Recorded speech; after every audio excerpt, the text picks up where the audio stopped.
Assalamualaikum warahmatullahi wabarakatuh. Kembali lagi dengan saya Amalia dengan nomor stambuk F551919029. Pada kesempatan ini, saya akan menjelaskan tipe-tipe file dan beberapa penjelasan mengenai aplikasi DWMS. 5 tipe file yang akan saya jelaskan diantaranya yaitu file master, file transaksi, file laporan, file sejarah, dan file cadangan. Baik, pertama saya akan menjelaskan tentang file master. File master merupakan file yang terpenting pada suatu sistem. Sebuah file master merupakan file yang digunakan untuk menyelesaikan tugas pokok tertentu dan dipelihara secara tertentu. Saya akan memberikan contoh dari file master. Pertama yaitu sistem rumah sakit memerlukan file master tentang catatan pasien, catatan penyakit, di samping file lainnya. Jenis informasi pada file master cenderung tetap, tetapi isi informasinya dapat sering berubah.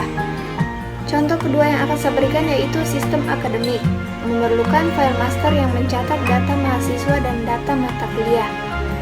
File master selalu diperbaharui dengan menggunakan file transaksi. File master digunakan untuk menyimpan data dari sistem informasi tertentu secara lengkap dan dipelihara secara teratur. File ini merupakan file utama dari file-file lainnya. File ini diperlukan untuk memperlancar untuk operasi sistem dan diperbaharui secara teratur. Baik, kedua yaitu file transaksi.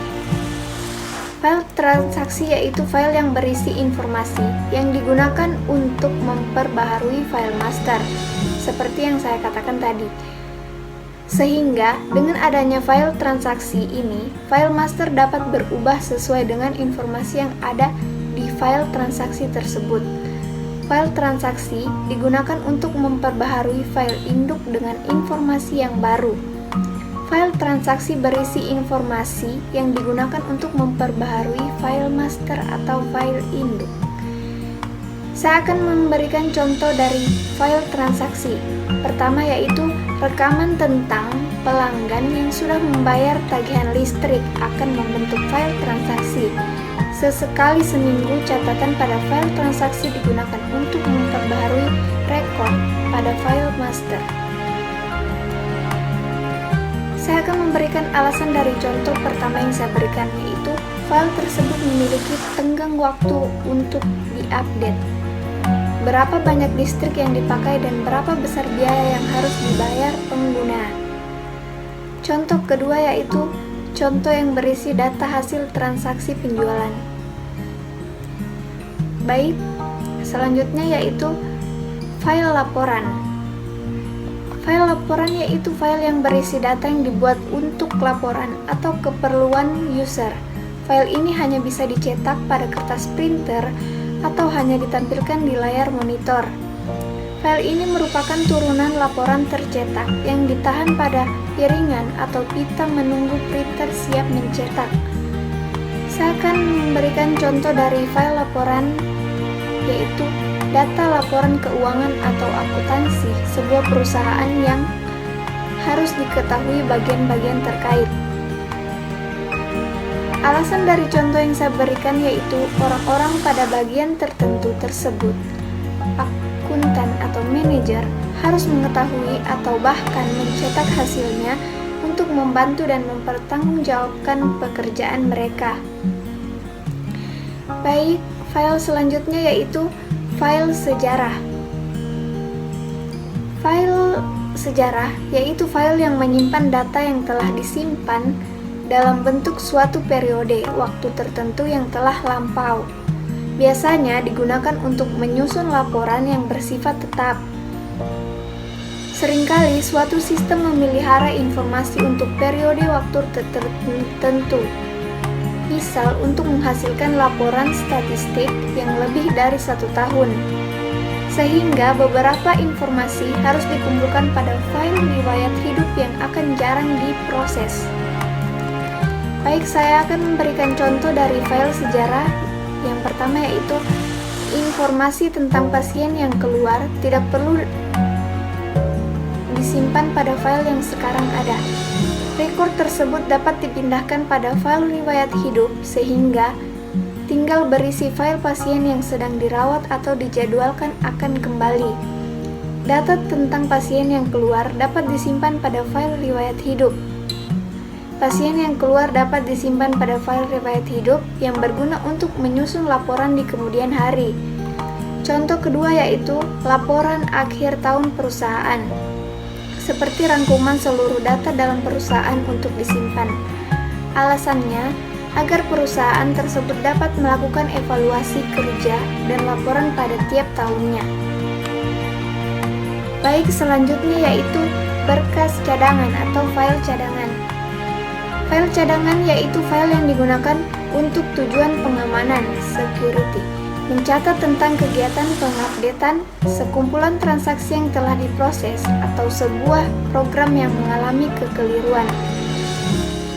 Baik, saya akan memberikan satu contoh dari file cadangan, yaitu membuat salinan dari seluruh data dalam perusahaan tersebut, atau membackup.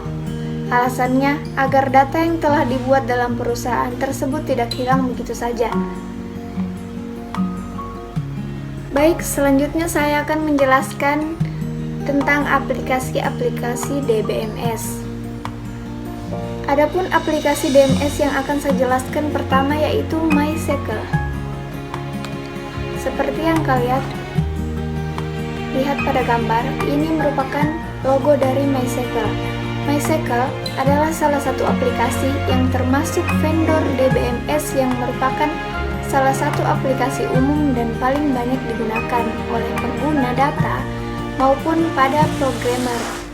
Salah satu alasan mengapa MySQL banyak digunakan karena aplikasi ini terkenal sebagai open source, dengan kata lain gratis. Jadi, Anda tidak akan dikenakan biaya apapun ketika mengunduh maupun juga mengoperasikannya. MySQL banyak dimanfaatkan oleh perorangan, sekolah, kampus, dan berbagai instansi atau organisasi lainnya. Sebenarnya, konsep yang dimiliki oleh aplikasi yang satu ini tidak jauh berbeda dengan aplikasi DBMS yang lainnya. Akan tetapi, MySQL hanya digunakan untuk keperluan database dalam jumlah yang tidak terlalu besar. Beda dengan aplikasi lainnya seperti Oracle. Saya akan menyebutkan beberapa kelebihan dan kekurangan dari MySQL. Pertama yaitu free, bebas di-download. Kedua, stabil dan tangguh. Ketiga, fleksibel dengan berbagai pemrograman. Keempat, security yang baik. Kelima, dukungan dari banyak komunitas. Kemudahan manajemen database. Mendukung transaksi, perkembangan software yang cukup cepat. Selanjutnya yaitu kekurangan MySQL. Adapun kekurangan MySQL yaitu MySQL hanya bisa menjalankan satu server saja dan sudah tidak bisa lagi menangani beban yang terus bertambah besar.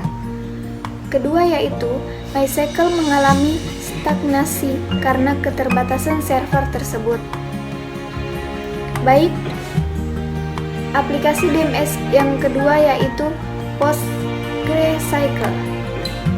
Seperti yang kalian lihat, inilah logo dari aplikasi ini.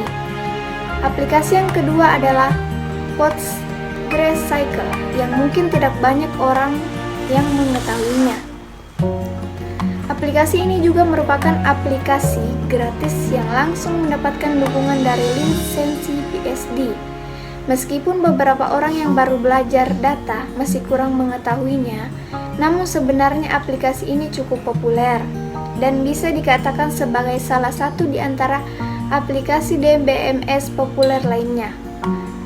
Salah satu alasan mengapa banyak yang menggunakan aplikasi ini adalah karena fiturnya yang tersedia dalam jumlah yang banyak, sehingga akan memudahkan pengguna atau programmer. Salah satu yang menjadi keunggulannya adalah kemampuannya untuk menyimpan data yang berupa objek geometrik. Objek geometrik yakni garis, titik, poligon, atau area, dan lain sebagainya. Di samping itu, aplikasi ini juga menyediakan hal lainnya, yakni fitur lainnya yang sangat bermanfaat. Di antara fitur tersebut yakni tabel dan berbagai objek. Baik, aplikasi yang ketiga yaitu MariaDB.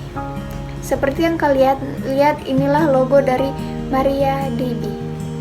MariaDB adalah aplikasi DBSMM yang merupakan aplikasi database dari MySQL. Aplikasi ini tercipta melalui inisiatif oleh para pengembang atau developer, yang mana sebelumnya mereka menggunakan MySQL.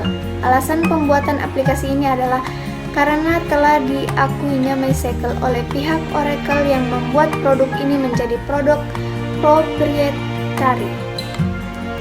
Selain itu, aplikasi ini berusaha mempertahankan apa yang telah menjadi API dan kompatibilitas yang sebelumnya sudah dimiliki oleh MySQL. Mengenai manfaat dan berbagai fitur lainnya, tidak jauh berbeda dengan yang dimiliki oleh aplikasi DBMS MySQL maupun aplikasi database pada umumnya. Aplikasi selanjutnya itu Microsoft SQL Server. Seperti yang kalian lihat, inilah logo dari aplikasi tersebut. Dari namanya, mungkin Anda sudah paham bahwa aplikasi database yang satu ini merupakan buatan Microsoft yang sudah kita ketahui sendiri kualitas dan kapabilitas dari perusahaan tersebut. Seseorang yang sudah tidak asing dengan dunia database tentu tidak akan asing dengan aplikasi ini.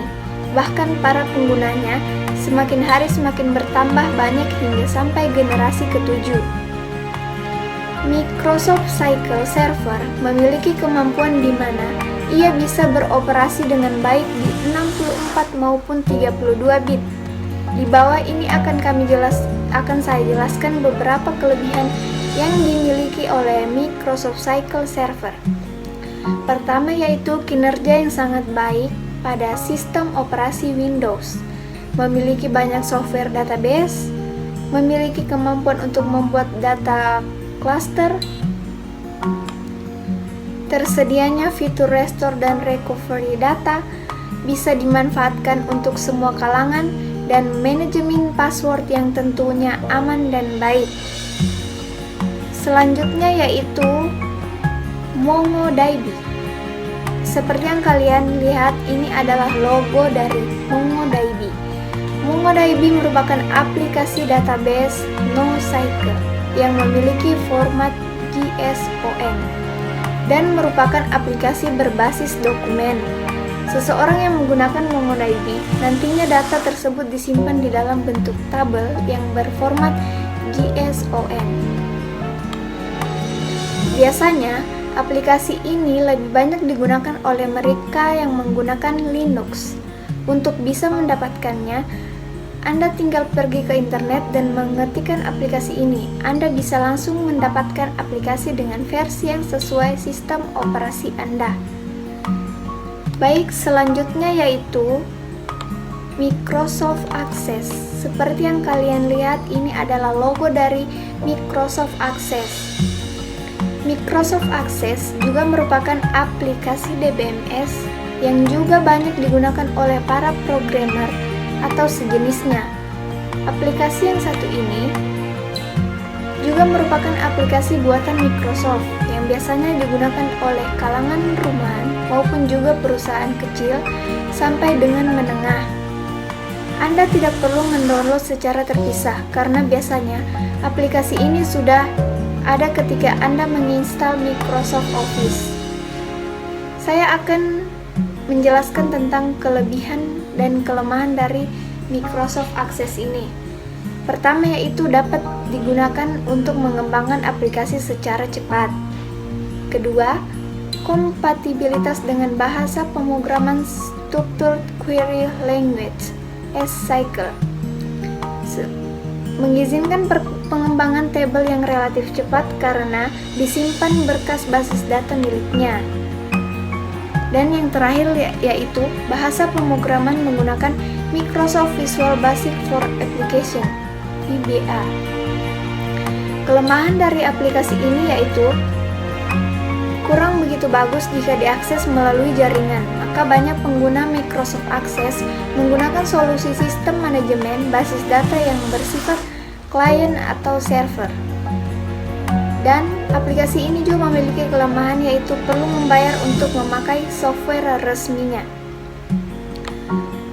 Aplikasi DBMS selanjutnya yaitu Navigate. Navigate merupakan aplikasi database yang juga merupakan pengembangan dari MySQL. Jadi, aplikasi ini memiliki fitur dan tampilan yang tidak jauh berbeda dengan MySQL maupun aplikasi sejenis yang juga berasal dari pengembangan MySQL. Seperti yang kalian lihat, inilah logo dari aplikasi ini. Aplikasi yang selanjutnya yaitu Oracle Database. Dan ini merupakan logo dari aplikasi ini. Aplikasi yang sudah ada sejak tahun 1977 ini memiliki banyak sekali keunggulan sehingga membuatnya memiliki banyak pengguna.